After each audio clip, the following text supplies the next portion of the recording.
Isashimwe inshuti z'Imana ndabasuje mwese Imana ibahe umugisha ndizera nshidikanya yuko muri kunyumva amajwi ari gusohoka neza amashusho yo ndabibona yuko hari settings zitameze neza muri kamera ariko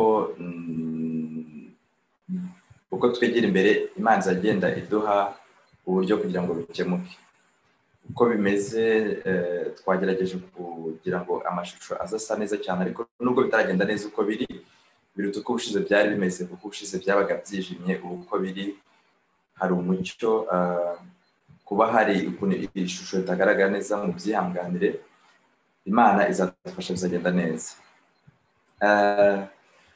bahaye ikaze rero muri no byigisho aho turimo turiga ubutumwa bwiza buboneka mu gitabo twahawe tugomba kwiga muri bino bihe igitabo cyitwa Matayo 24 abo twatangiranye nimugoroba twabonye yuko Yesu ubwe niwe wagaragaje ko Matayo 24 ari igice cya Bibiliya kitureba muri kino gihe kuruta ibindi bitabo byinshi kuko ibyanditswe muri cyo ni ishusho nto cyane y'ibigomba kubaho muri kino gihe cyacu twari tubonye gatoya wenda ku bantu batabashe kubona icyigisho uretse ko kiri kuri YouTube niba ari mutakirebye yakireba nicyo cyigisho kibanza muri Matayo 24 twabonye yuko hari impamvu zirenze imwe zidusaba kwiga Matayo 24 imwe muri zo nuko ariho abantu bagomba gufatira icyemezo cyabo giheruka cyangwa se destin yabo igomba kuba iri bitewe no gusobanurirwa neza ibiri muri kino gice impamvu ya kabiri twabonye nuko Matayo 24 ari igitabo dusabwa buri muntu wese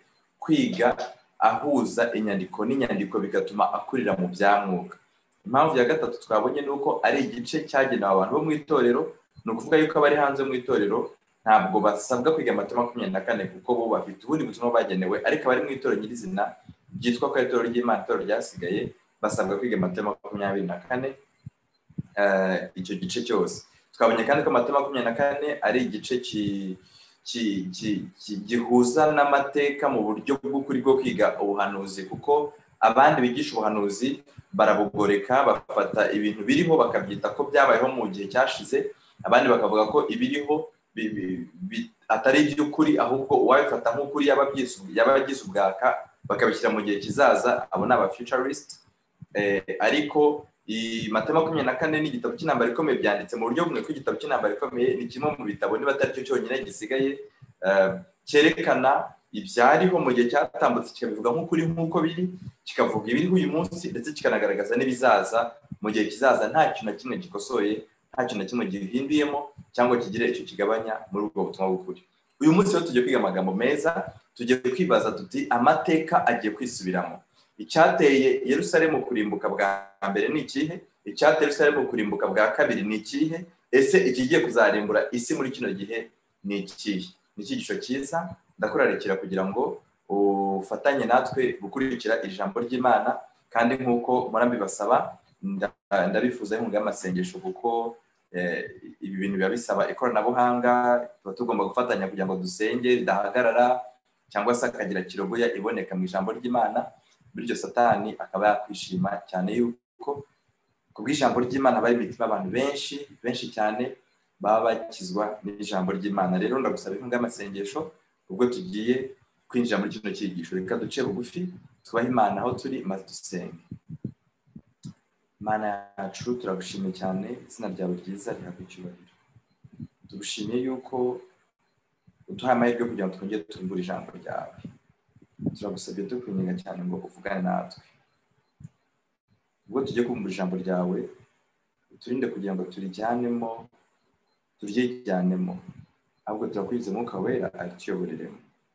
tugushimiye yuko ari uri butwigishe turakwize ku musozo w'icyigisho uduhe gufata icyemezo cyiza wifuza ko twafata mu gihe nk'iki tusabye Imana data mu izina rya Yesu amen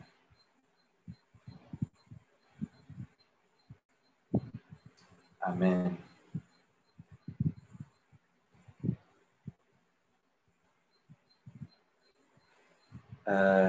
nk'uko tumaze kubibona tugiye kwiga cyateye Yerusalemu kurimbuka bwa mbere ari nacyo cyayiteye kurimbuka bwa kabiri. Biratangaje ukuntu ibintu byose uko byari byanditswe ari nako byagiye bisubiramo. Biratangaje cyane. Ndabararikira kugira ngo tubane muri no jambo ry'Imana kuko biratangaje cyane cyane cyane. Reka turebere hamwe Imana itoranya ubwoko bwayo. Muribuka yuko twabonye yuko iki gice cy'Amata 24 ni igice kireba ubwoko bw'Imana, ni igice kireba abantu bitwa ko ari ishyanga ry'Imana. Niyo mpamvu ntabwo turi butinde cyane, atari uko atari ubuhanuzi buvuga abantu bo hanze, atari uko atari ubuhanuzi buvuga abantu bari mu bigize Babuloni, birahari n'umunsi biri gusohora, ariko munyemerere tuzibande ku bitureba cyane. Muri kino gihe munyemerere tuzibande ku bitureba cyane kuko ni ingenzi ndetse cyane. Dufashe amateka y'ubwoko bw'Imana rero kuva mu mwaka w'1445 mbere ya Kristo. Ni umwaka ufatwa 1445, ni umwaka ufatwa nkaho ari wo mwaka Abisirayeli baviriye mu gihugu cya Egiputa. Imana ibahamagaye batangira urugendo bajya mu gihugu cy'i Kanani. Nk'uko natwe uyu munsi turi mu rugendo ruva mu isi rujya mu ijuru, cyangwa se urugendo ruva mu cyaha rujya mu gukiranuka. Abisirayeli bamaze amezi 3 bari muri urwo rugendo, bahagurutse nibwo bageze ku musozi Sinayi. Bageze kuri uwo musozi, Imana yifuje kujyana nabo isezerano ridasanzwe. Niko ijambo ry'Imana ritubwira. Imana yifuje kujyana nabo isezerano kugira ngo Imana ibabere Imana, nabo bayibere ubwoko bwayo. Bagombaga kugirana isezerano n'Imana, bityo iryo sezerano akaba ari ryo rihinduka umurunga utuma bitwa ubwoko budasanzwe, ubwoko bwatoranyijwe. Imana ikitwa ubwoko, Imana ikitwa Imana yabo, no bakitwa ubwoko bw'Imana. Iryo sezerano bagomba kujyana n'Imana ni iri. Ijambo ry'Imana tuganiriza mu gitabo cyo mu Kuva igice cya 19 umurongo wa 4 kugeza ku wa 6. Igitabo cyo mu Kuva igice cya 19 umurongo wa 4 kugeza ku wa 6. Reka dusome ayo magambo. Handitse ngo mu gitabo cyo mu Kuva igice cya 19 umurongo wa 4 kugeza ku wa 6, Imana ifuza kugirana isezerano n'ubwoko bw'Abisirayeli. Handitse ngo mwabonye ibyo nagira abanyegiputa, kandi uko naramije mwe amababa nk'ay'ikizu. Iri jambo turaza kuritindaho, turaza kurigarukaho cyane. Iri somo iki kizu kuko gifite ikintu gikomeye gishushanya nkabizanira. None nimunyumvira by'ukuri mukitondera isezerano ryanjye, muzambera amaronko. Batoranyije mu mahanga yose kuko isi yose ari yanjye, kandi muzambera ubwami bw'abatambyi n'ubwoko bwera. Ayo aba ariyo magambo ubwira Abisirayeli. Murabona yuko hano Imana yifuza kugirana isezerano n'Abisirayeli. Imana yifuzaga yuko bayibera ubwoko, kandi nabo Imana yifuza ko bayibera ubwoko, Imana ikababera Imana. Imana irababwira ngo muribuka neza ko ari byo bavanye mu gihugu cya Egiputa, nkabaramiza amababa nk'ay'ikizu, nkabazana nk'abiyegereza. Kubw'ibyo rero ngiye kugira ikintu mbasaba, mugomba kugirana isezerano nanjye. Nimunyumvira by'ukuri. Hari igihe abantu bumvira Imana bitari iby'ukuri, ariko Imana ishaka yuko abantu bayumvira by'ukuri. Nimunyumvira by'ukuri mukitondera isezerano ryanjye, muzambera amaronko. Batoranyije amahanga yose kuko isi yose ari yande, isi yose ari yanjye. Kugira ngo Abisirayeli babe ubwoko bw'Imana koko, bagombaga kumvira Imana. Hari ikintu cyitwa ikigombero, hari ikintu bagombaga gusohoza, bityo Imana ikababera Imana, no bakayibera ubwoko budasanzwe. Bagombaga kwitondera isezerano ry'Imana. Ku murongo wa 8 muri icyo gice, ijambo ry'Imana tubwira mu gitabo cyo mu Kuva 25 umurongo wa 8 yuko Imana kugira ngo ijyane isezerano nabo byayisabye yuko noneho imanuka iraza iravuga ngo kugira ngo iryo sezerano mutazaryica, kugira ngo nzabafashe kugira ngo mugende muri iryo sezerano, ndifuza kuza guturana namwe. Mu gitabo cyo mu Kuva 25 umurongo wa 8 niko hatubwira yuko Imana yaje igaturana n'Abisirayeli. Imana yaravuze ngo mugomba kundemera ubuturo bwera, iteka ryose nkajya ngendana namwe, kuko ningirana isezerano namwe ariko ntari hamwe namwe, ntabwo muzigera muri sohoza. Imana n'urukundo bantu b'Imana. Imana ifuza kugirana isezerano n'Abisirayeli. Kuva 25 umurongo wa 8 handitse ngo kandi bandemere ubuturo bwera mpure hagati muri bo. Imana ifuza kugirana isezerano n'Abisirayeli, kandi iryo sezerano Imana yashatse kuza guturana nabo kugira ngo bagendane naryo. Bagombaga rero kubaka ubwo ubuturo barabwubatse nk'ihema. Ubwo buturo bumaze kuzura, hari igikorwa cyabaye. Ndifuza yuko aya mateka tugiye kwiga tuza kuyahuza mu buryo budasanzwe, kuko guhera ibintu hasi ni byiza cyane, bituma umuntu atabasha kuyoba cyangwa se kuyobywa, cyangwa se nawe ubwe kwibeshya mu gihe yaba arimo ariga. Sinzi bamukurikiye. Mu gihe umuntu ari kwiga ubutumwa neza abuhereye hasi, bibasha kumufasha ubwe kutayoba cyangwa se kuyobywa no kuyobya, ariko nawe ubwe abasha kutibeshya mu gihe arimo aragenza gute, mu gihe arimo ariga. Ubuturo bwera amaze kubwubaka, ubwo buturo bwera mwumve ni bwari ubuturo bw'ihema. Hari igikorwa cyabaye kidasanzwe cyerekana yuko Imana yari imaze kwemera imirimo y'ibyo bari bamaze gukora. Mu gitabo cyo mu Kuva igice cya 40 hatubwira ngo iki? Mu gitabo cyo mu Kuva igice cya 40 haratubwira ngo, igitabo cyo mu Kuva igice cya 34 kugeza ku 35 haranditse ngo, maze cya gicu gitwikira ihema ry'ibonaniro, ubwiza bw'Uwiteka burabagirana bwuzura ubwo buturo. Mose ananirwa kwinjira mu ihema ry'ibonaniro kuko icyo gicu cyari kikiriho, ubwiza bw'Uwiteka bukuzura ubwo buturo. Murabona igikorwa Imana yakoze kugira ngo yereke Abisirayeli yuko icyo yabasabye bakaba bagikoze Imana gishimye. Niki Imana yakoze? Baratubwiye ngo hari igicu cyaje gitwikira ihema ry'ibonaniro, ubwiza bw'Uwiteka burabagirana bwuzura iryo hema. Mose ubwe ananirwa kwinjira muri iryo hema ry'ibonaniro kubera ko ubwiza bw'Uwiteka bwari buri muri ubwo buturo. Mu yandi magambo, ubwiza bw'Uwiteka kuzura mu buturo bwera nk'ihema cyari igikorwa cyerekana yuko Imana yemeye igikorwa bakoze kandi yacyapuruvye. Imana yacyemeye, Imana yagishyizeho kashe, Imana yacyemeye, yemeye igikorwa bakoze. Nyuma y'igihe kirekire Abisirayeli babana n'Imana, Imana navuga ngo ibigaragariza mu ihema rihwanye, mu buturo buhwanye n'ihema.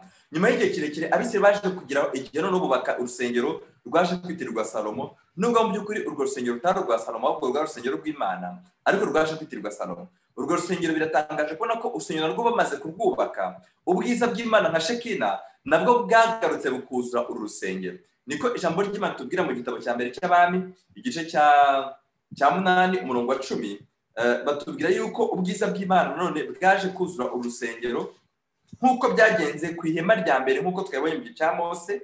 Mu gihe cya Salomo nanone bubaka urusengero, ubwiza bw'Imana bwaraje bujya muri urusengero. Haranditse ngo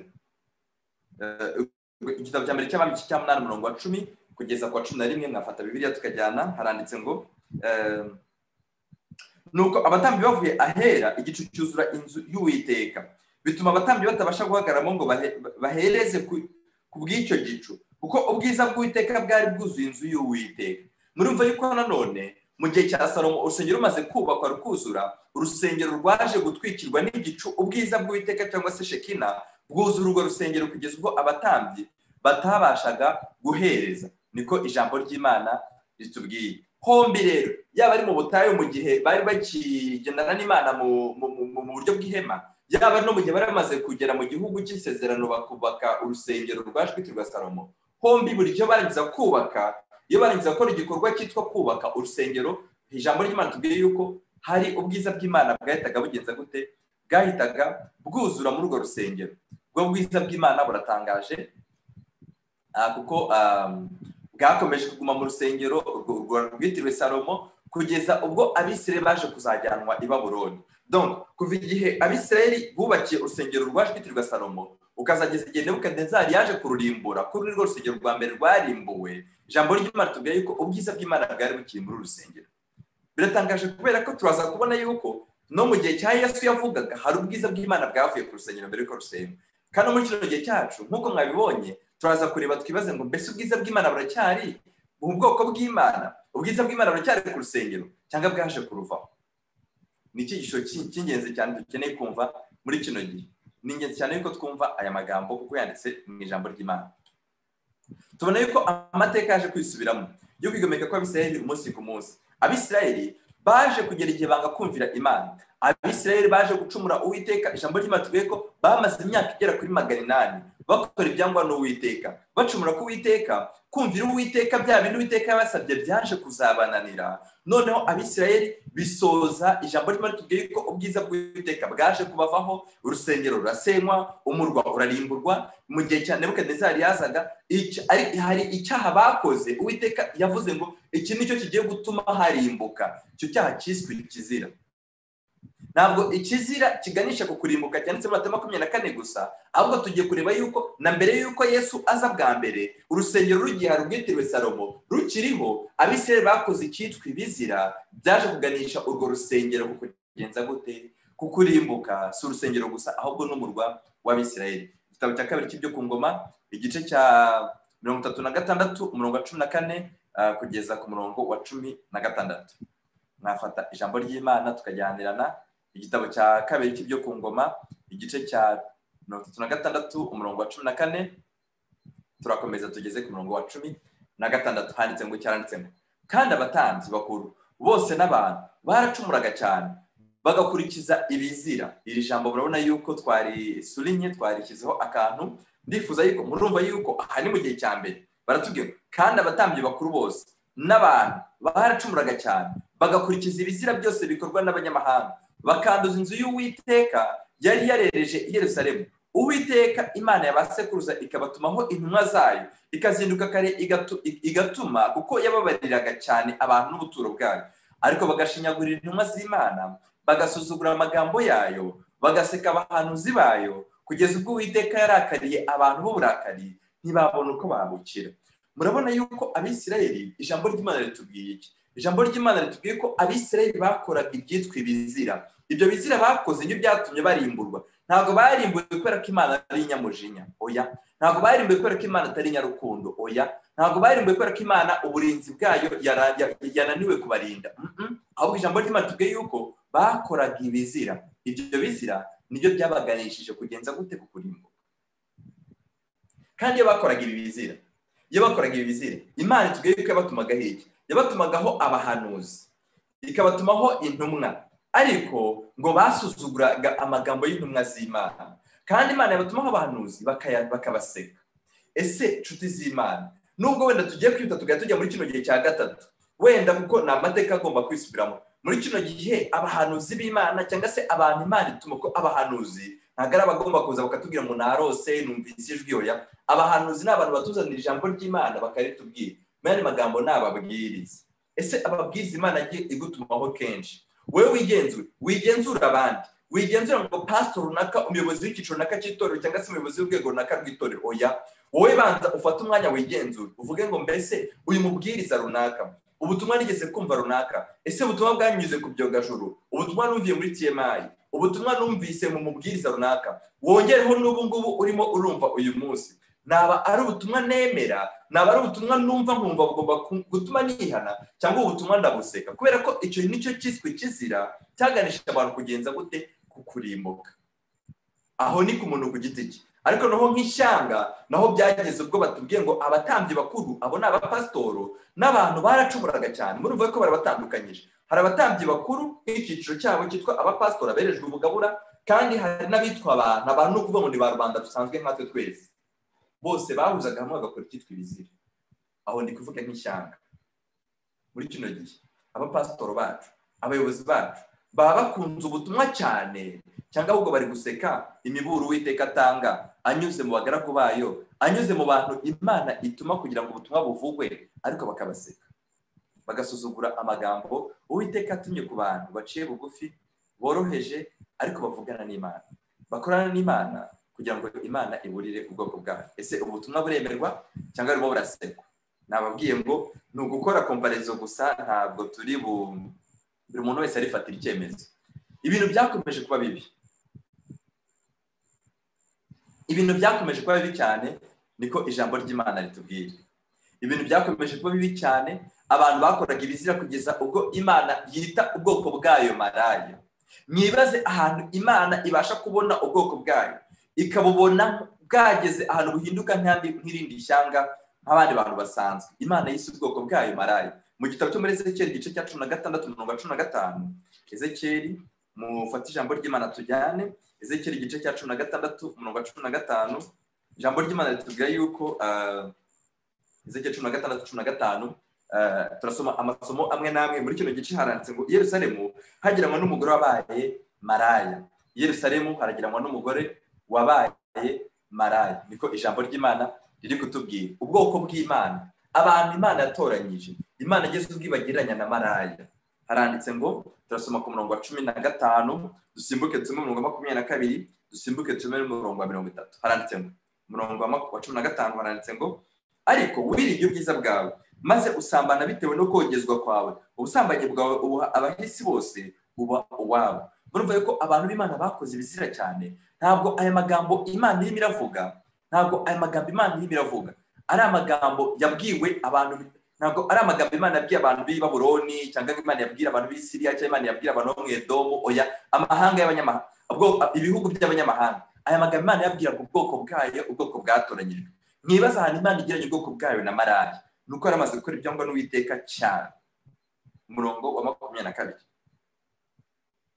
Kandi muri ibyo bizira byawe byose n'ubusambanyi bwawe ntiwaruhije wibuka iminsi y'ubuto bwawe, igihe utaye wambaye gusa ukigaragura mu ivata ryawe. Murumva no ku murongo wa 22 ho bakoresheje ijambo ryitwa ibizira. Miyane magambo, ubwoko bw'Imana bwageze ubwo nabwo bukora ibizira, ibyo bizira bibaganisha kugenza gute kukurimbuka.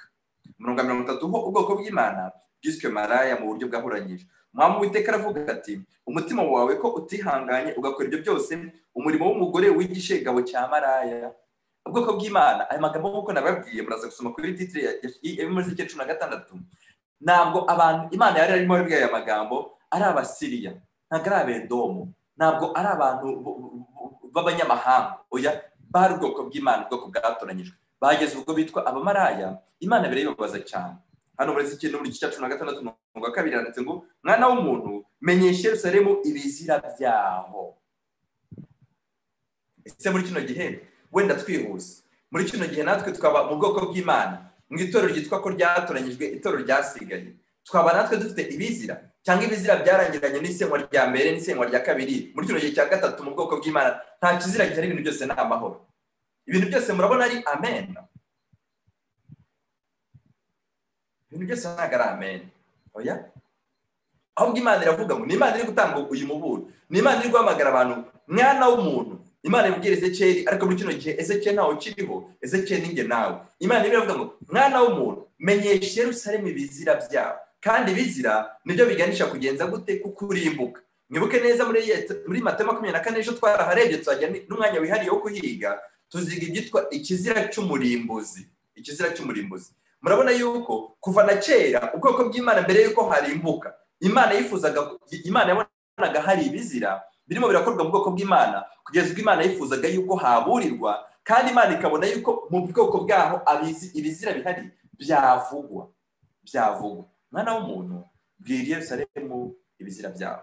Imana agombaga kumanuka ikaza guca imanza zijyanye n'ibyo ubwoko bwayo bwari birimo burakora. Iyo turi muri Ezekiyeli igice cya mbere umurongo wa 4, ijambo ry'Imana tubwira ko Imana yaraje iva mu mfuruka enye z'isi, iza kugira ngo ize gutabara, ize gushyira iherezo ku byaha, ku bizira byakorerwaga mu nzu y'Uwiteka. Ibizira byakorwaga mu bwoko bw'Imana byari ibihe. Ibizira byakorwaga mu nzu cyangwa se mu bwoko bw'Imana byari ibihe.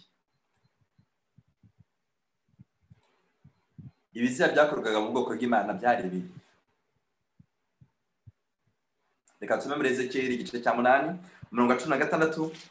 Ntimurambirwe kumva amateka, kuko aya mateka kuyumva ni ingenzi cyane, bizadufasha mu byigisho birenga 10 tuziga imbere. Bizadufasha cyane. Umuntu uziga ibyigisho atarufise aya mateka, hari igihe rimwe na rimwe yazajya agira ngo ahari turimo turagoreka, hari igihe azajya agira ahari ngo turimo turanyuranya n'icyo ijambo ry'Imana rivuga. Ariko ndababwiza ukuri, kwiga amateka ni byiza, kuko bifasha abantu gusobanukirwa ubutumwa bwiza uko bwanditse muri Ezekiyeli igice cya 8. Turasoma ku murongo wa 16 n'umurongo wa 18. Ariko umutwe w'amagambo handitse ngo yerekwa ubwoko uburyo Imana ifuha. Aya magambo yerekeranye n'ubwoko bw'Imana. Haranditse mu murongo wa 16.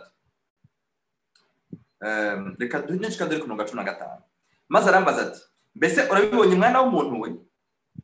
Uraza kubona ibindi bizira bikomeye birutse. Miyani magambo, mu bwoko bw'Imana hari harimo icyitwa ibizira, kandi Imana Ezekiyeli arebye yabonye ibizira biramubabaza. Imana yamubwiye iti wari wabona? Ntabwo urabona, ngiye kukwereka ibizira bikomeye biruta ibingibi. Ibyo bizira byari ibihe. Umurongo wa 16. Nuko aranjyana ngeza mu rugo rw'imbere rw'inzu y'Uwiteka, maze ndebye mbona ku irembo ry'urusengero rw'Uwiteka. Murumva yuko ni mu rusengero rw'Uwiteka. ntabwo ari ku rusengero rw'abantu basenga ibigirwamana. Mwumve neza aya magambo, ntabwo ari mu bwoko bw'abantu b'abapagani barwanya Imana, ya ahubwo ni mu bantu bitirirwa izina ry'Uwiteka. Nuko aranjyana ngeza mu rugo rw'imbere rw'inzu y'Uwiteka, maze ndebye mbona ku irembo ry'urusengero rw'Uwiteka hagati y'umuryango n'igicaniro abantu bagera kuri 25 bateye imigongo ku rusengero rw'Uwiteka bareba iburasirazuba, kandi basengaga izuba berekeye aho rirasira. Murumva yuko abantu bakoraga ibizira bari barimo barasenga izuba. Abantu bitwa ko ari abantu ubwoko bw'Imana, ubwoko bwatoranyijwe, bwari busigaye butagisenga Imana, ahubwo busigaye busenga izuba. Mashe kuvuga muti ariko ubwoko bw'Imana tuzi ko ari Abadventiste, ubwoko bwasigaye. Ese Abadventiste ko badasenga ku cyumweru, ni gute Abadventiste basenga izuba? Mwihangane gato, tuzakomeza muri byigisho, tuzareba icyitwa gusenga izuba bikorwa mu bwoko bw'Imana cyangwa se bizakorwa mu bwoko bw'Imana, kugeza ubwo icyo kizira ari nacyo kizageruka kizatuma isi igenza gute, isi irimburwa. Ntimuzacike intege gukurikira ibi byigisho, nk'uko nabibabwiye ni ibyigisho bikurikirana, kandi abasaba kugira ngo tuzajyane umunsi ku munsi, icyigisho ku cyigisho. 17 maze arambaza ati, mbese ibyo bibonye wa mwana w'umuntu we, ibyo bizira ab'inzu ya Yuda bakorera aha, mbese biraboroheye? Barakurikiye abantu b'Imana, ubwoko bw'Imana burimo burakora ibizira, kandi ibi bizira nibyo byaje kuganisha ubwoko bw'Imana ku kugenza gute, kukurimbuka guheruka. Biratangaje cyane kubona abantu b'Imana barakoraga ibizira. Muri kino gihe bakoraga ibizira, Imana yaje gushyira iherezo ku bizira bakoraga, kandi ibi bizira bakoraga ntabwo byakorwaga n'abatambyi gusa. Muri kino gihe dufite ikibazo cy'uko abantu bamwe barebera ikibazo ku bapasitoro, abapasitoro bakarebera ikibazo ku barayiki, abarayiki n'abapasitoro ukagira ngo barahanganye. Abigishwa navuga cyangwa se abizera basanzwe nabo ugasanga basoje, abari ku ruhande rwa pasitoro bagiye ku ruhande rwa pasitoro, abari ku ruhande rw'abarayiki bagiye ku ruhande rw'abarayiki, ugasanga bo wagira ngo ikibazo cyabo cyarakemutse cyangwa kizakemurwa n'uruhande bahagaze. Ariko tusomye hano muri Yeremiya igice cya 5:31, ni isomo ribabaje cyane, kuko ni isomo ryerekana ko ikibazo kitari ku bapasitoro gusa, ikibazo nticyari ku barayiki gusa, ikibazo cyari kino mu bwoko no mu bantu basanzwe. No muri kino gihe niko bimeze. Ni by'ukuri koko hari abapasitoro banyantege nke, ni by'ukuri ko muri kino gihe turabona abapasitoro bajya muri za ecumenisme, turabona abapasitoro basinya ibintu cyangwa basohora ibintu, bajya ku maradiyo bagahakana ubutumwa cyangwa se bakabagoreka ibintu biteye ubwoba. Ni by'ukuri koko muri kino gihe turabona abarayiki bakora ibintu bitari mwenda mu murongo uhwanye n'iby'ijambo ry'Imana. Turabona abarayiki bava mu byizerwa, turabona abayobozi, turabona abakuru b'amatorero bavuga ibintu bagoreka. Ni by'ukuri koko, ariko n'abizera namwe mukeneye kumenya uruhande rwanyu, mukeneye kumenya umurongo muhagazeho muri kino gihe, muri ntambara iheruka. Yeremiya 5:31, abahanuzi bahanura ibinyoma, abatambyi bagategeka uko bishakiye. Murumva abahanuzi n'ababwiriza, abahanuzi bahanura ibinyoma, abatambyi bagategeka uko bishakiye, kandi abantu banjye bashima uko bagenza batyo. Murumva ko ikibazo nticyari ku bahanuzi cyangwa kibe ku batambyi gusa, ahubwo n'abantu nibyo bashakaga. Muri kino gihe hari abantu bajya bareba icyigisho gusa, bareba umutwe w'icyigisho bagatavuga ati gisimba ishaka, cyangwa bareba umubwiriza runaka uri bucyigisho bagatavuga ati usimba ushaka. Ariko kubera ko bazi umwigisha runaka wenda bati uyu nguyu yaranadusetsa, uyu nguyu yadutera ibiparu, uyu nguyu se ashyiramo utungutu, uyu nguyu se avuga ibi ngibi, uyu nguyu tuzi ko atinda kuri iyi ngingo gusa, bityo bigatuma biyumvira ibyo ngibyo. Murumva ko no muri kino gihe abantu nabo bari bafite ibyo bashima, bashimaga yuko abatambyi bakora ibyo bishakiye, bagashima ko abahanuzi bahanura iki, ibinyoma.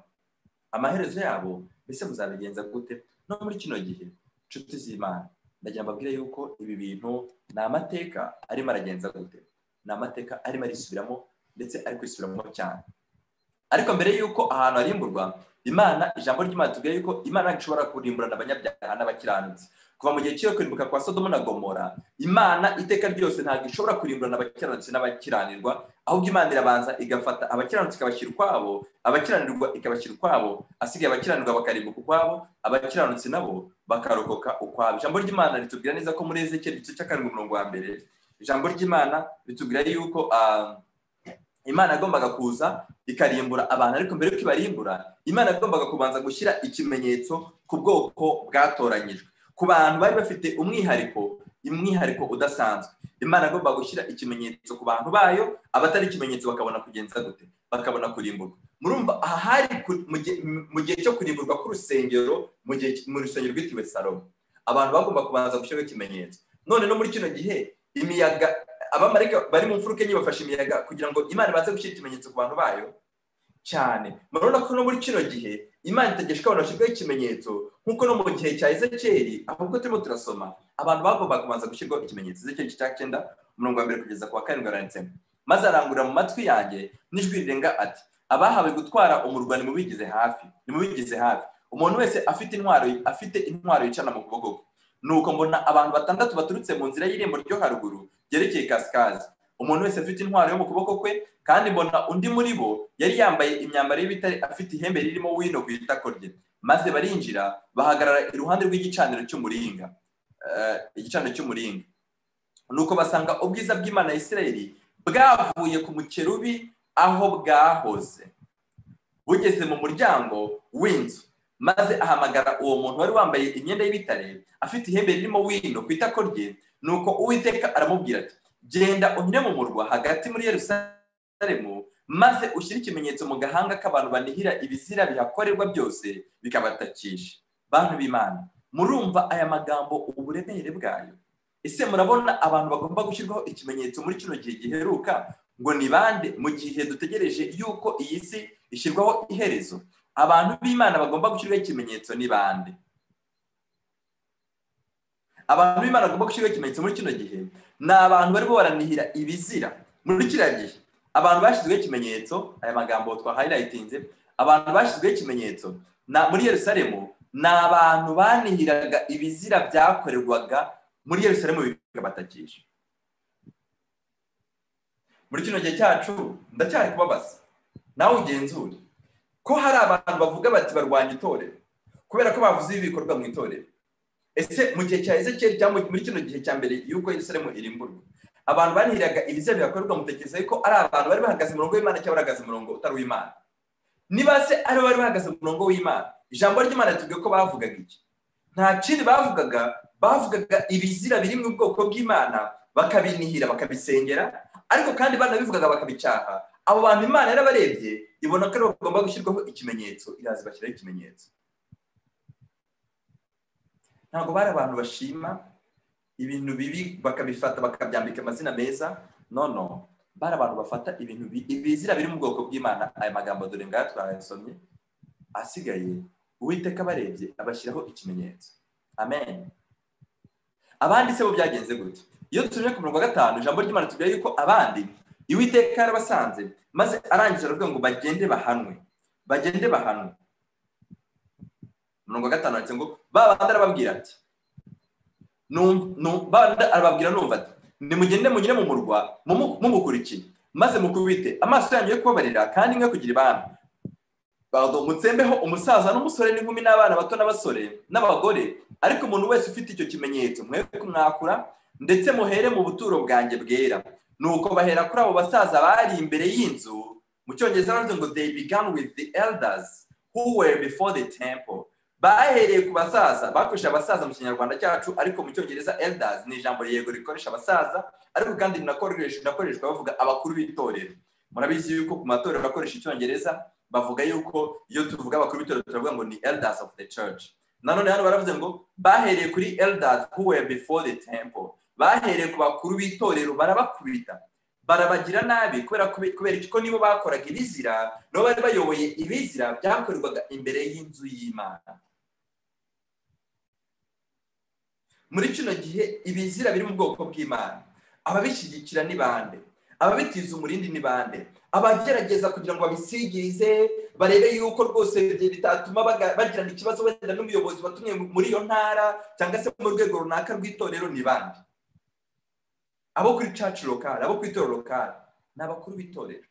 Bakuru b'itorero bayobozi banjye, ndagira ngo ubwo turimo turiga iki cyigisho, ndabizi hari abakunda ijambo ry'Imana mujya mukurikira ijambo ry'Imana. Ndagira mbabwire yuko yari umuburo kuri mwebwe wo kongera gutekereza neza ngo ariko si bizira biri mu itorero ryacu, ndubishyigikiye cyangwa ndugomba kubicyaha, ndugomba kubirwanya. Ese niba ikimenyetso cy'Imana kigomba gushyirwa ku banihira ibizira, kandi ibizira bikaba mu gihe cyese cyari byari bihari, tukaba tugiye kureba yuko no mu gihe cya Yesu byari bihari, tukaba ese muri kino gihe cyacu niba bihari ugomba kuba umukuru w'itorero umeze gute, ubishyigikira cyangwa ugomba kubirwanya?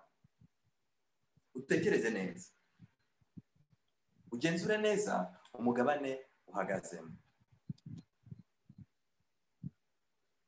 Ibyo bizira byakorwaga byatumye ubwiza bw'Imana buhava, niko ijambo ry'Imana twasomye ryatubwiye.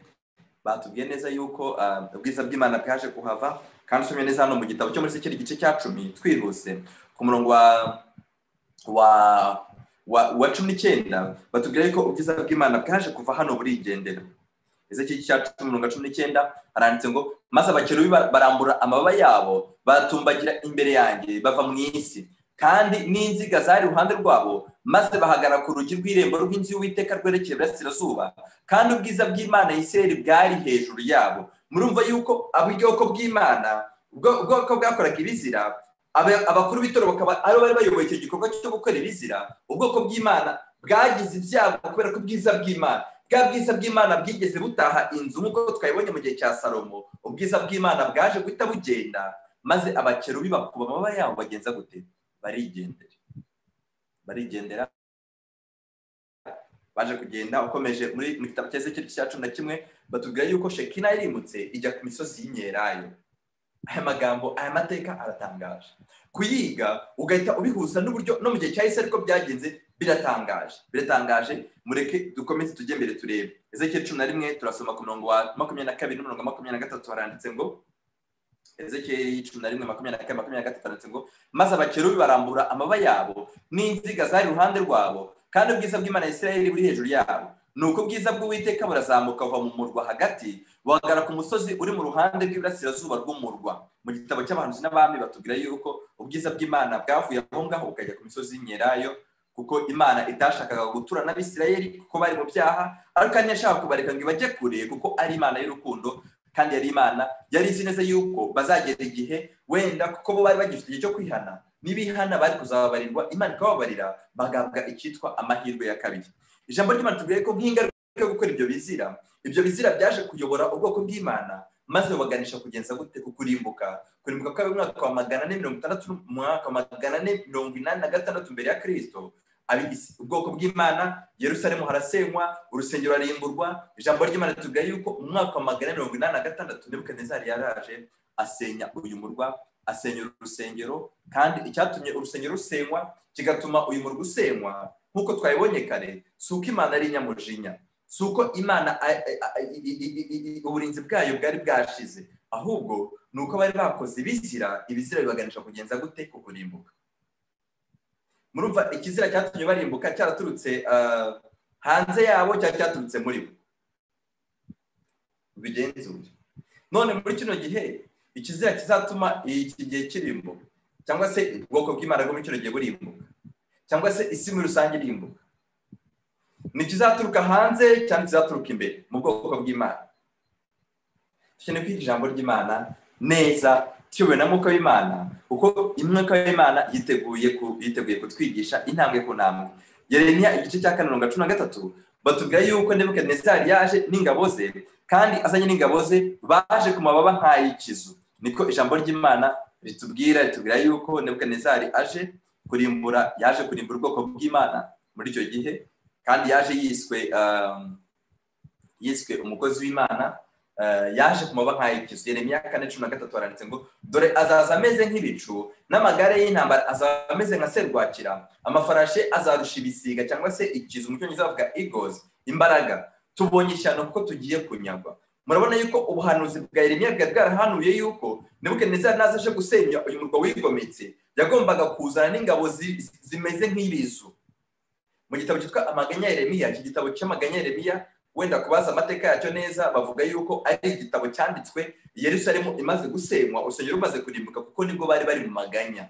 Haranditse ngo baratubwira amateka ko byagenze. Abatwirukana barusha ibisiga cyangwa se ibizu byo mu kirere imbaraga, batwirukanye ku misozi miremire no mu butayu, bakaducira igicu. Mu gitabo cya muri Habakuki igice cya 8 handitse ngo n'amafarashi yabo arusha ingwe imbaraga, kandi arusha amasega asohoka bwije gukara. Abagendera ku mafarashi babo bagenda birata, ni ukuri abagendera ku mafarashi babo baturuka kure, bagenda nk'ibisiga cyangwa se ikizu cyihutira gushiha inyama. Muri Daniyeli igice cya 7 umurongo wa 4, abantu mwiza mu mateka ya Daniyeli turabizi ko ubwami bwa Nebukadinezari cyangwa se ubwami bwa Babuloni bwagereranyijwe n'intare ifite amababa nk'ay'ikizu. Daniyeli igice cya 7 umurongo wa 4, isomo ntabwo narishyizeho ariko reka turisome. Ndatekereza yuko mufite Bibiliya zanyu ubwo mukurikiye. Daniyeli 7:4 yanditse ngo iya mbere yasaga n'intare ifite amababa nk'ay'ikizu. Murabona neza yuko iki kizu cyangwa se iki gisiga nk'uko Yeremiya yari yarabihanuye, ndetse no mu gitabo cy'amaganya Yeremiya bakaba barabivuze ubwo bari barimo barataka bababajwe nuko barimbutse. Murabona neza ko na Daniyeli ubwo yahanuraga iby'ubwami bwa Nebukadinezari yaragaragaje ko bwari bumeze nk'iki, bwari bumeze nk'intare ifite amababa nk'ay'ikizu. Ubwisemo hasenywaga hari ibyago bitatu byahakurikiye. Icyago cya mbere ijambo ry'Imana tubwira yuko cyari inzara, cya kabiri cyari inkota, cya gatatu cyari ibyorezo.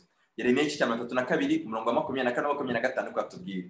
Yeremiya 32:24-25 hatubwira yuko Yerusalemu isenywa habonetse ibyago bitatu. Ibyo byago bitatu, icya mbere cyari inkota, icya kabiri cyari inzara, icya gatatu cyari icyorezo. Yeremiya 32:24-25 handitse ngo dore ibirundo byo kuriraho umenye ko bazanywe no guhindura umurwa, kandi umurwa ugabijwe Abakaludaya, bawuteye kuko hatejwe inkota, inzara n'icyorezo. Kandi ibyo wavuze birasohoye, dore nawe urabiruzi, kandi warambwiye mwami uti igarurire uwo murima ifeza, igurire uwo murima ifeza, kandi witorere abagabo, kandi umurwa utanzwe mu maboko y'Abakaludaya. Abakaludaya ni Abanyababuloni. Murabona neza yuko ijambo ry'Imana ntago ribeshya. Ijambo ry'Imana twereka yuko uko byabaye muri kiriya gihe ni nako Yesu yabihanuye muri Matayo 24. Muri Matayo 24 hari ikizira kigomba kuzaza kigasenya urusengero, kigahagarara hera, kandi nikimara kuhasenya hazaza abantu bazicishwa inkota, abandi bicishwa inzara, abandi bicishwa ibyorezo. Mubona ko Matayo 24 mu yandi magambo yaje ari ipica y'ibyabaye mu gusenywa kwa Yerusalemu mu gihe cya mbere. Iyo tusomye mu igitabo cya kabiri cy'ibyo ku ngoma 36:17 hatubwira neza yuko uko byari byarahanuwe niko byasohoye. Ingabo za Babuloni zaraje, maze z'Abakaludaya zaraje, Abakaludaya cyangwa se Babuloni zaraje maze zica abantu b'i Yerusalemu bose pe. Abasore beza bicishwe inkota, ubuturo bwera bwarasenywe. Ijambo ry'Imana tuvuga ko nta bahungu babariwe, abakobwa, abasaza rukukuri, abonka, abantu bose barishwe. Kandi ibintu byo mu buturo bwera bijyanwa i Babuloni kuzageza imyaka 70 bari barahawe, maze Uwiteka akabona kongera guhamagara ubwoko bwe kugira ngo bugaruke mu gihugu yari yabasezeranye. Ikintu gitangaje ni uko ubwo Nebukadinezari yasenyaga urusengero, nkuko nababwiye aya magambo mwaza kuyasoma kubw'umwanya ntabwo tuyasoma mu gitabo cya kabiri cy'ibyo ku ngoma cya 36 umurongo wa 17 muramanuka mugeze ku murongo wa 21 hatubwira ko Nebukadinezari yaje agasenya umurwa akawurimbura neza cyane.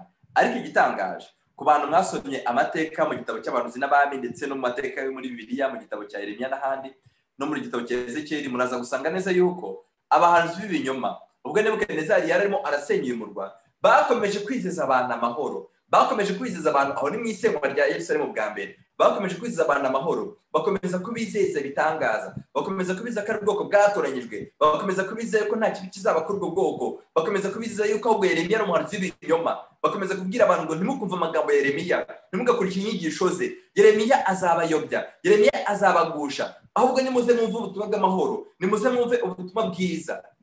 Maze bidatinze abo bantu inkota yaje kubageraho, abatarishwe n'inkota bishwe n'inzara, abatarishwe n'inzara bishwe n'iki? Bishwe n'icyorezo.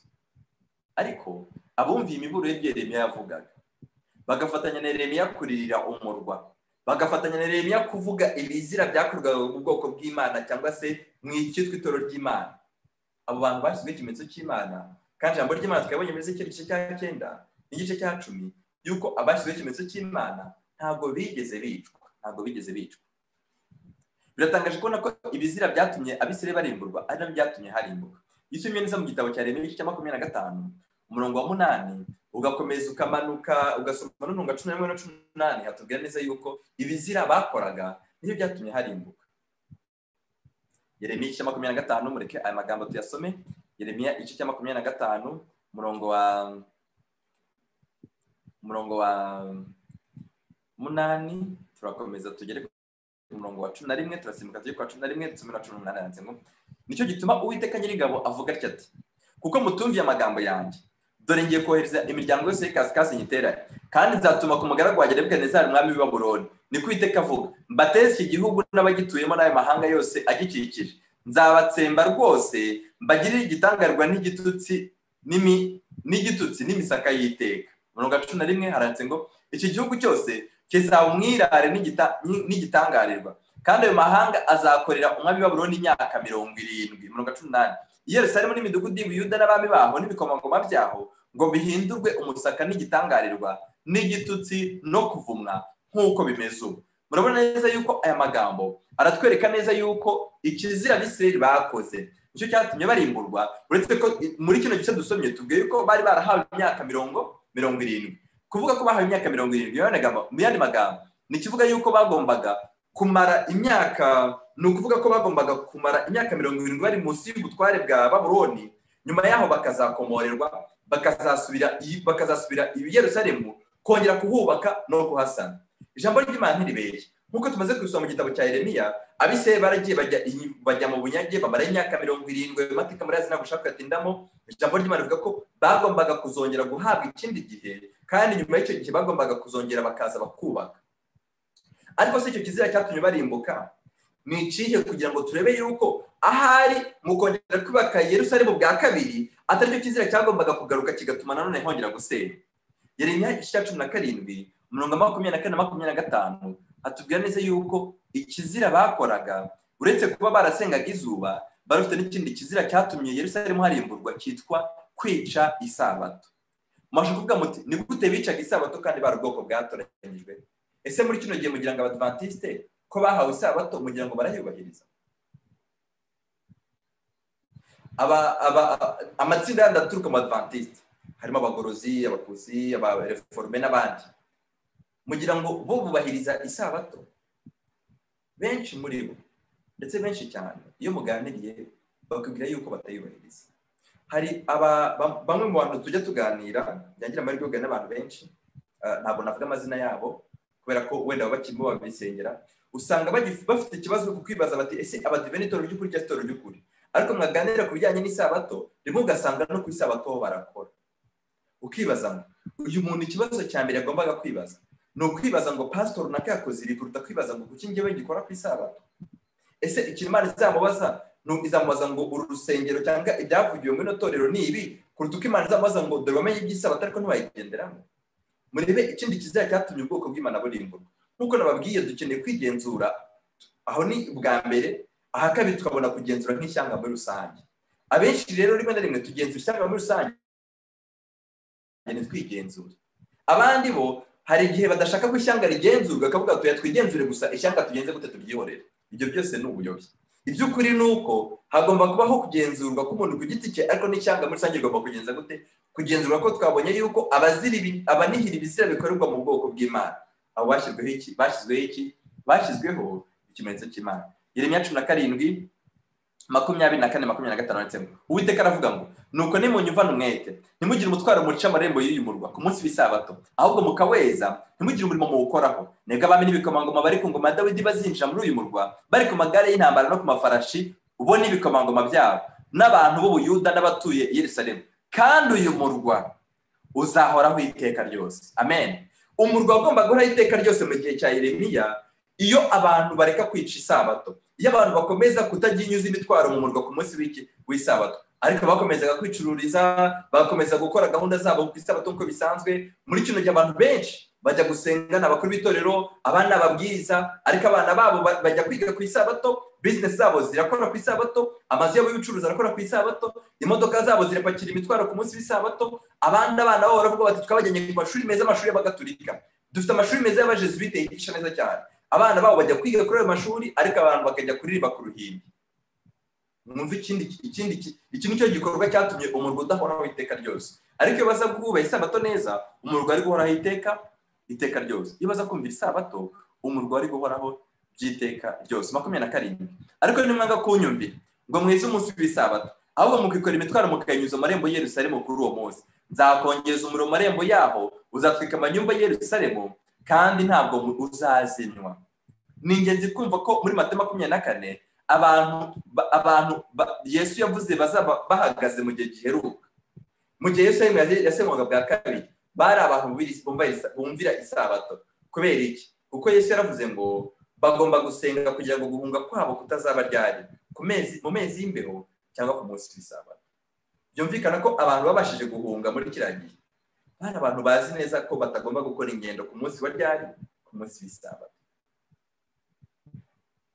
Ese ubwo isabato igomba gusubizwa agaciro n'uburemere muri kino gihe giheruka, ubwo Yerusalemu mu gihe cya gatatu igiye kuzasenywa? Cyane rwose, cyane rwose.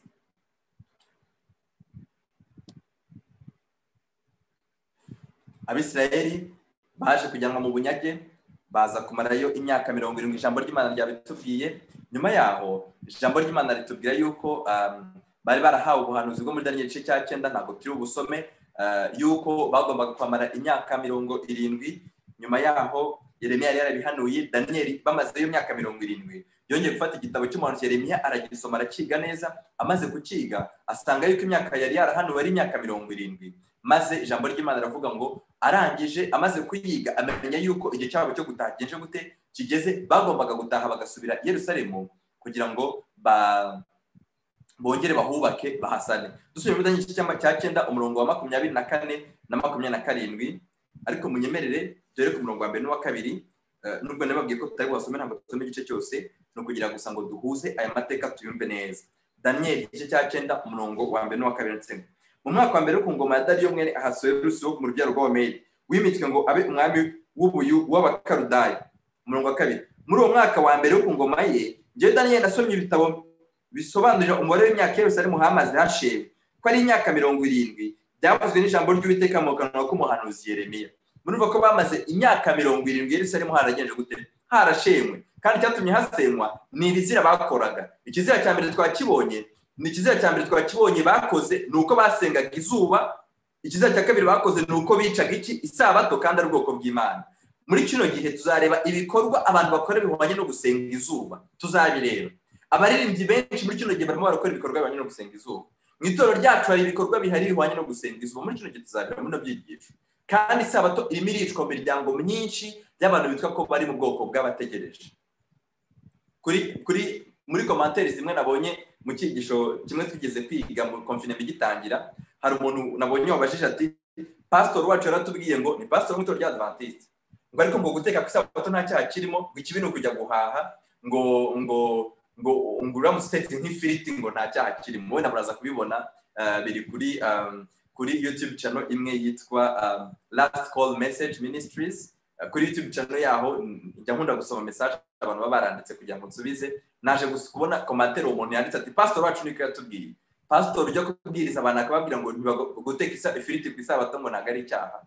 Murumva neza ko kwica isabato nkuko byari kizira cyo muri kiriya gihe cyatumye umurwa urimburwa, niko no muri kino gihe abapastor benshi kubwo kunanirwa kumva isabato by'ukuri, kubwo kunanirwa kwibeza imiryango yabo, barimo barayobya bizera.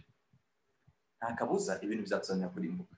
Daniel 9:24-27 ni ubuhanuzi bwerekana ko nanone Yerusalemu hagomba kuzongera kubakwa, hano hagiye gutatuganisha no mu gihe cya Matayo 24 haranditse ngo Daniel 9:24-27 nuko ubimenye ubyitegereze yuko uhereye igihe bazategekera Yerusalemu bayisana, nukuvuga ngo yarashimwe na Nebukadinezari yagomba kongera kujya kubakwa no gusana kugeza kuri Mesiya umutware, hazaho ibyumweru 2 maze habe ibindi byumweru 32 bayubaka basubize imero n'impavu, ndetse bizakorwa mu bihe biruhije. Ibyo byumweru ko ari 32 nibishira Mesiya azakurwaho kandi ntacyo azaba asigaranye, maze abantu b'umutware uzaza bazarimbura umurwa n'ubuturo bwera. Murumva yuko kuzageza kuri Mesiya, nyuma Mesiya umurwa ugomba kongera gusenywa, maze abantu b'umutware uzaza bazarimbura umurwa n'ubuturo bwera. Murumva yuko nyuma y'ibyumweru 70 umurwa ari kuzaba warubatswe, urusengero rwarubatswe, ariko nyuma y'ibyo byumweru 70 nyuma y'imyaka 190 Abisirayeli bagombaga kongera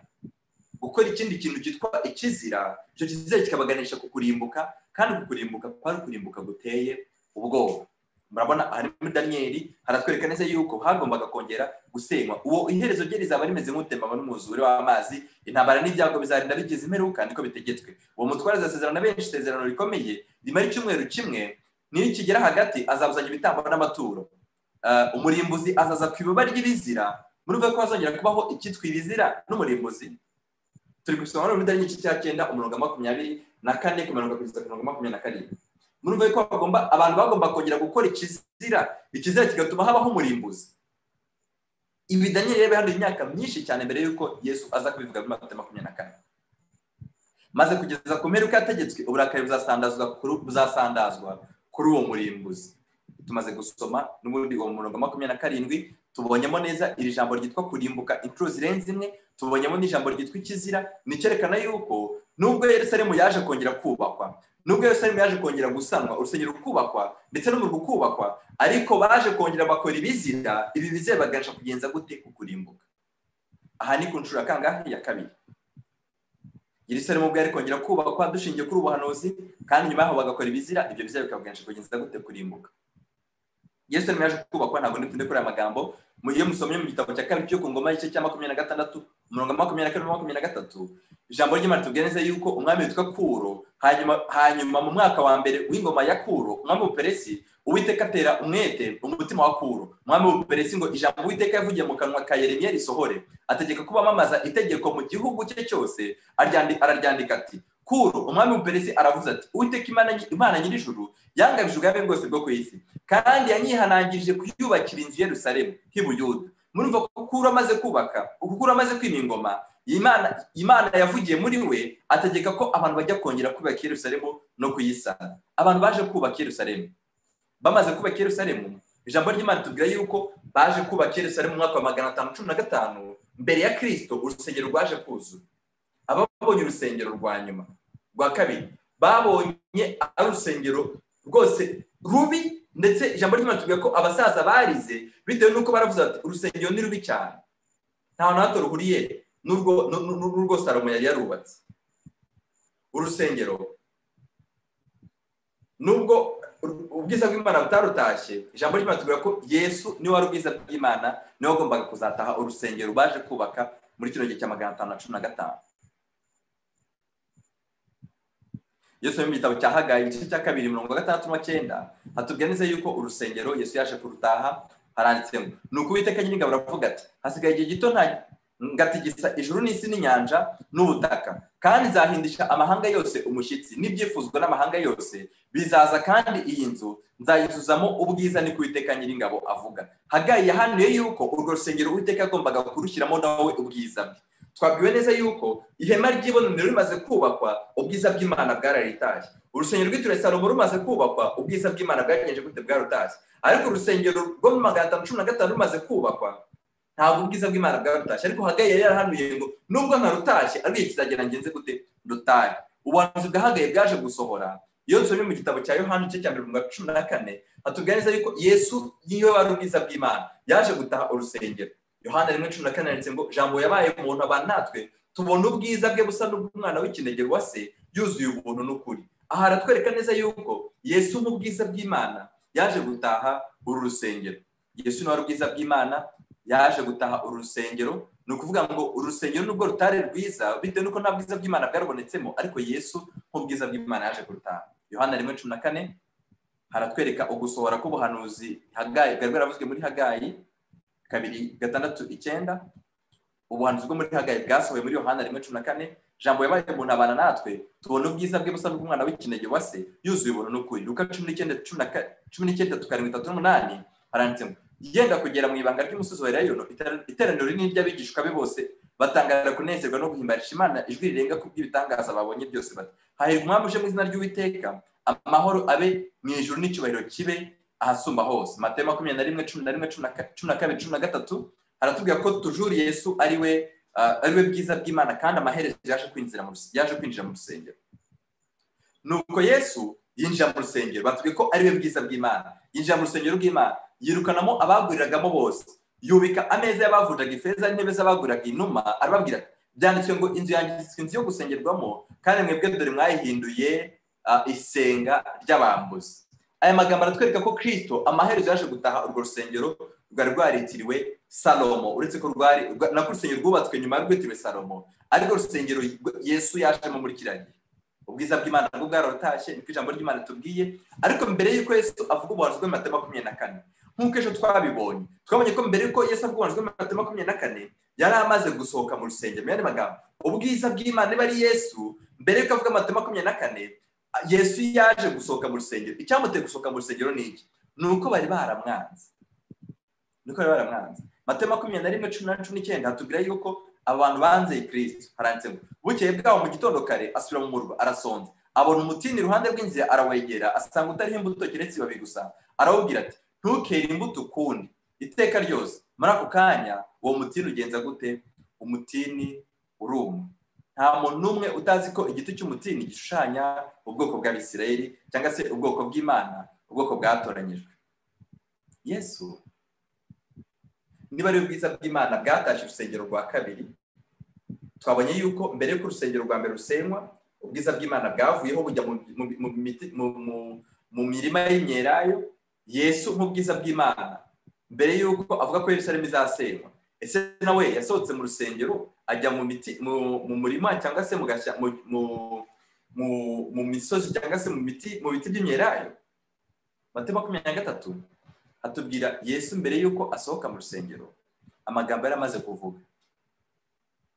Yesu amaze kubwira Abisirayeli ko bahwanye na kiriya giti cy'umutini, yababwiye ko bazanyaga ubwami, ababwira yuko Yerusalemu izasenywa, ababwira ko nta buye rizasigara rigetse ku rindi. Matayo 23 haranditse ngo Yesu yararize arataka cyane ati Yerusalemu, Yerusalemu, wica abahanuzi ugatera amabuye abagutumweho. Kambabazi, mu gihe cya Yeremiya twasomye yuko abahanuzi bemerwaga cyangwa barabasekaga. Yesu nawe durasomye ngo yaravuze ngo Yerusalemu, Yerusalemu, wica abahanuzi ugatera amabuye bagutumweho. Ni kangahe nshaka kubundikira abana bawe nk'uko inkoko ibundikira imishwi yayo ku mababa yayo, ntimunkundire. Dore inzu yanyu muyisigiwe ari umusaka, cyangwa se irarimbuwe ibaye desolate. Bya jambo ryavuzwe yuko kurimbuka kuzabaho Yesu yararivuze. Ndababwira yuko mutazambona uhereye none ukageza ubwo muzavuga mutahirwa uje mu izina ry'Uwiteka. Yesu amaze gusohoka mu rusengero, iyi nshuro muri Matayo 23 usomye ku 39 nibwo Yesu ahita atangira kuvuga muri Matayo 24 ibijyanye no kurimbuka kwa Yerusalemu. Yesu ajya kuvuga aya magambo yo kurimbuka kwa Yerusalemu yayavugiye ku misozi y'imyelayo. Matayo 24 Yesu nibwo hakurikiyeho Matayo 24, kandi Matayo 24 nta kindi tuhabona uretse ko Yesu yasohotse mu rusengero. Amaze gusohoka mu rusengero ajya mu gashyamba kari karimo ibiti by'imyelayo, arangije no yavugiye aya magambo neza nk'uko byabaye mu gihe cya Ezekiyeli, kuko twasomye nako mu gitabo cya Ezekiyeli ni nako byongeye gusohora muri Matayo 24 mbere y'uko Yesu avuga aya magambo. Aravuga ati Yesu asohoka mu rusengero, akigenda abigishwa baramusanga bashaka kumwereka imyubakire y'urusengero. Arababwira ati ntimurebe byose, ndababwira ukuri yuko nta na kimwe nta buye na rimwe rizasigara rigeretse ku rindi ritajugunywe hasi. None nsoza, munyemere mbabaze iki kibazo. Kino kibazo.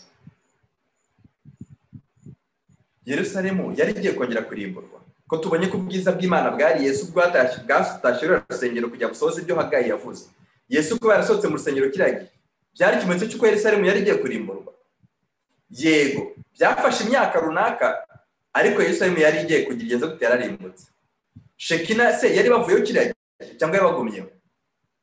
Nanone Shekina tubona yuko yari Yesu yabavuyeho kiragiye, bari bagiye kurimbuka.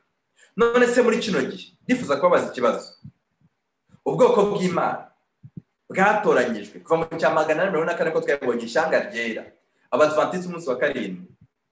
Twebwe umwuka w'Imana aracyaturiho, yatuvuyeho cyangwa se arimo aratuvaho? Ntabwo iki gisubizo ndi bugisubize, kuko iki gisubizo tuzagisubiza uko twigira imbere mu byigisho. Ndabizi neza ko abantu benshi bafite urujijo. Abantu baribaza batese biracyari ngombwa ko tujya mu rusengero cyangwa tugomba kujya mu rusengero? Murabizi wenda bajya banyandikira bambaza, murabizi n'uburyo njya basubiza. Abantu benshi iki ni ikibazo kibahangayikishije. ese tugomba kujya mu rusengero, tugomba kuzireka.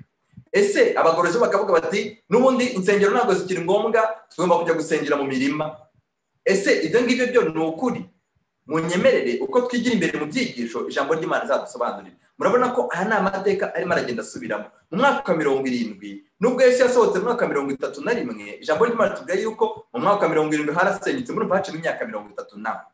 Ariko natwe muri kino gihe cyacu, mbere yuko Yesu agaruka, hari imyaka runaka izabaho ubwoko bw'Imana butagifite mwuka wera. Ko ijambo ry'Imana rivuga ngo mbese umwana w'umuntu naza azasanga kwizera kukiri mu isi. Ese umwuka w'Imana arimo arajya mu bantu cyangwa arimo arakurwa mu bantu buhoro buhoro? Ijambo ry'Imana tuvuga yuko umwuka w'Imana arimo arakurwa mu bantu buhoro buhoro.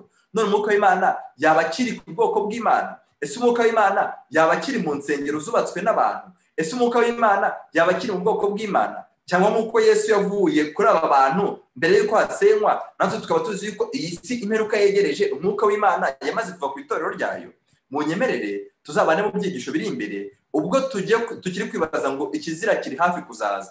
Ikizira twege muri kino gihe tuzakora cyangwa se twaba twarakoze kigiye kuzatuma ubwoko bw'Imana bukurwa mwuka wera ni ikihe? Imana igufashe kugira ngo ubere maso ubugingo bwawe. Nshuti muvandimwe, nta muntu n'umwe uzakirizwa mu itsinda riko amagambo dufite mu gitabo cy'intambara ikomeye avuga. Imana irifuza ubugingo bwawe, wowe kandi we wenyine ubere maso ubugingo bwawe. Ndakurarikira gukomeza kuba natwe mu byigisho mu izina rya Yesu. Munyemerere duce bugufi twubahe Imana maze dusenge. Uwiteka Mana yacu, turagushimiye ko utuwe mu ijambo ryawe, izina ryawe rihabwe icyubahiro. Tugushimiye yuko utwigishije. Turagusabye tukwinginga kugira ngo ijambo ubibye mu mitima yacu rishoremeze imitima yacu, tubashe kwera imbuto zikwiriye abihamye. Twumvise imiburo y'abahanuzi benshi wadutumyeho, twumvise imiburo y'intumwa nyinshi wadutumyeho. Imwe muri iyo miburo twagiye tuyiseka, zimwe muri izo ntumwa twagiye tuzikerensa. Tubonye yuko ikizira gikomeye ubwoko bwawe bwakoze kikabaganisha kurimbuka ari ugusenga izuba, ari no kwica isabato. Natwe utubashishe kugira ngo twigenzure tuti ese ahari ntabwo tukaba turimo turasenga izuba? Ese isabato yawe turabaha by'ukuri? Ese imiburo yawe yindi yose twagiye twumvira mu ijambo ryawe turi kugenderaho mu gihe nk'iki? Turagusabye kugira ngo ubwo tuburiye tukaba turebye ko byageze mu gihe cya mbere no mu cya kabiri, muri iki gihe cya gatatu tuzaturinde guhusha intego. Umuntu wese ukurikije ijambo ryawe musabiye umugisha ukomeye musabiye kurusha iyindi, ni ukugira ngo Mana umubashe gufata icyemezo cyo kwiyegurira. Nsabye Imana Data mu izina rya Yesu.